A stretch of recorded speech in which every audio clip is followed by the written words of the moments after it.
천준호 의원입니다. 지난 2일 현재 야당 대표를 향한 흉기 테러 사건이 발생했습니다. 여러 가지 상황을 종합해 보면 이번 사건은 야당 대표를 살해하기 위한 목적이 분명한 정치 테러 사건이자 살인 미수 사건입니다. 하지만 이에 대한 경찰의 대응은 매우 부실하고 불투명하기 짝이 없습니다. 사건의 파급을 축소하기 위한 목적이 아니라면 도저히 이해할 수 없는 그런 행태를 보이고 있는데요. 테러범은 날이 13cm에 이르는 칼을 구입해서 범행에 용이하도록 개조했습니다. 이 사진이 범행에 사용된 칼입니다. 영상을 한번 좀 보여주십시오. 네.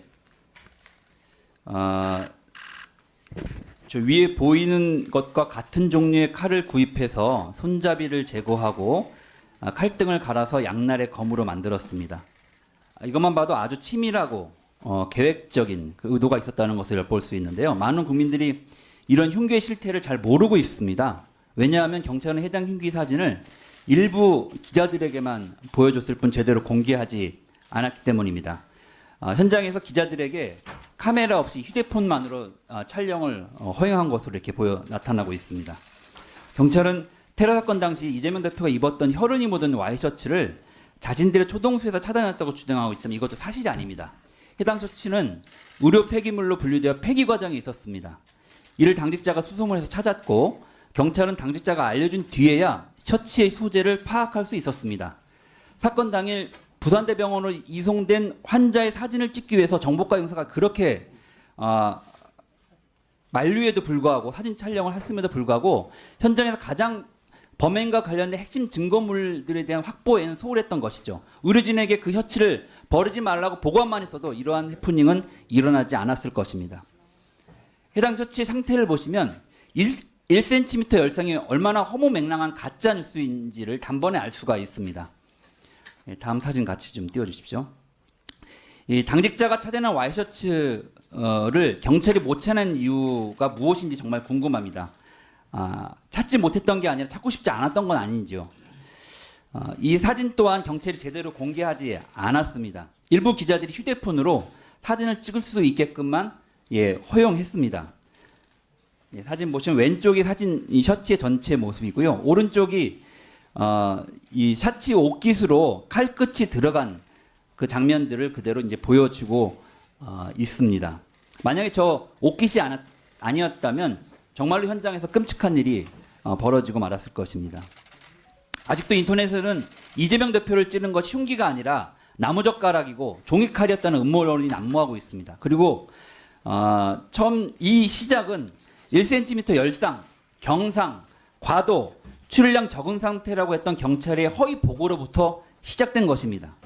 윤희곤 경찰청장은 해당 문자를 발송한 것은 국무조정실 산하의 대테러센터라고 책임을 미뤘지만 확인해 보니까 조정실에서는 경찰청이 전파한 문자를 그대로 재전송했을 뿐 해당 문구를 작성한 것은 경찰청이었다는 것으로 답변을 한 바가 있습니다. 화면에 보시는 것과 같은 내용입니다. 오른쪽이 국무조정실에서 답변한 답변 내용입니다. 사후에도 흉기나 셔츠의 사진을 적극적으로 공개했다면 간단히 해소되었을 이런 여러 의혹들이 경찰의 불투명하고 소극적인 태도로 오히려 증폭되고 가짜뉴스가 양산이 되고 국민들 간의 갈등이 번지는 상황이 되고야 말았습니다. 경찰청은 어제서야 저희 의원실에 강력한 요구에 못 이겨서 흉기와 와이셔츠가 포함된 브리핑 사진을 제출했습니다. 와이셔츠 사진 다시 한번 좀 띄워주십시오. 경찰이 사건을 은폐 축소하려 한다는 의혹은 이뿐만이 아닙니다. 경찰은 사건이 발생한 지 단 40분 만에 현장을 물청소했습니다. 아니 목에 칼을 맞은 제1야당 대표가 응급처에 실려갔는데 그분의 생사가 확인되지도 않은 상황에서 이 사건이 살인 미수 사건이 될지 살인 사건이 될지도 결정되지 않은 그 상황에서 경찰은 왜 현장에 모든 증거가 확보됐다고 하면서 현재 물청소를 시작한 것입니까? 여태까지 대한민국에서 벌어진 살인의 의도를 가지고 칼로 흉기로 목을 찌른 사건에서 40분 만에 현장에 물청소를 한 경우가 있었습니까? 물통과 그리고 걸레를 갖고 와서 청소를, 그것도 현장에 있지 않은 장비들을 순찰차로 동원해서 현장을 청소한 이유가 도대체 뭡니까? 도대체 뭘 숨기고 싶었던 거고, 뭘 가리고 싶었던 거고, 무엇을 축소하고 싶었던 것입니까? 묻지 않을 수 없습니다. 과연 누가 국민들에게 의혹을 주필하고 국민들을 분열시키고 갈등을 조장하고 있는 것입니까?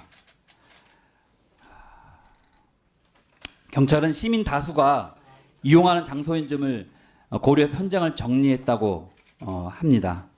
언제부터 경찰이 이렇게 시설물의 관리자도 아닌 경찰이 누구의 지시로 이렇게 현장을 물청소하고 관리에 적극적이었는지 도심의 책임까지 지게 된 것인지 묻지 않을 수 없습니다. 물론 경찰이 이례적으로 서둘러 현장을 정리했다는 점에서 어떻게든 사건을 축소하려고 했다는 의혹을 갖지 않을 수 없습니다. 의심을 지울 수가 없습니다. 게다가 경찰은 지난 7일 조력자라고 불리는 방조범을 체포해 놓고서 이를 숨기기까지 했습니다. 방조범 체포 다음 날인 8일 날 바로 이 자리에서 경찰청장을 불러서 행정안전위원회에서 이재명 대표 테러 사건에 대한 현안 질의가 있었습니다. 하지만 그날 그 당시 8일 날 경찰청장은 방조범의 체포 사실을 국회에 보고하지 않았습니다. 도대체 왜 그런 겁니까? 조력자 체포 사실은 현안 질의가 끝난 당일 오후에 언론 취재를 통해서 밝혀졌습니다. 경찰은 도대체 방조범의 존재를 언제쯤 밝힐 예정이었습니까? 만약에 언론의 취재가 없었다면 방조범이 있었다는 사실을 밝힐 계획이나 있었습니까? 묻지 않을 수 없습니다. 지난 10일 경찰은 이재명 대표 테러 사건에 대한 수사 결과를 발표하면서 끝내 테러범의 당적과 변명문을 비공개했습니다. 신상도 비공개했습니다.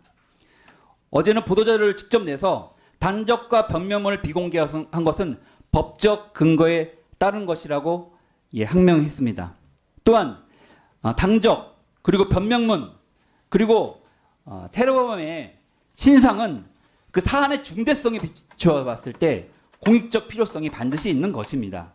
왜 도대체 테러범은 범행을 저질렀는지 그 테러범의 주장을 국민들은 알 이유가 있다고 생각합니다. 그걸 통해서 이러한 범죄가 다시 발생되지 않도록 제2, 제3의 모범 범죄가 이루어지지 않도록 그것을 근원부터 문제를 짚고 대안을 마련해야 될 책임이 사실은 우리에게도 있기 때문에 저는 반드시 그런 내용들이 공개되어져야 한다고 생각합니다. 그래서 위원장님께 요청드립니다. 이재명 대표 피해 사건의 엄중함에 비추어 봤을 때 경찰의 불투명 그리고 무원칙한 태도는 정말 큰 문제라고 생각합니다. 경찰청장에 대한 출석을 의결해 주실 뿐만 아니라 부산경찰청장 그리고 대테러 센터의 센터장들을 증인으로 채택을 해가지고 현안질의 일정을 잡아주실 것을 다시 한번 강력하게 요청드립니다. 이상입니다.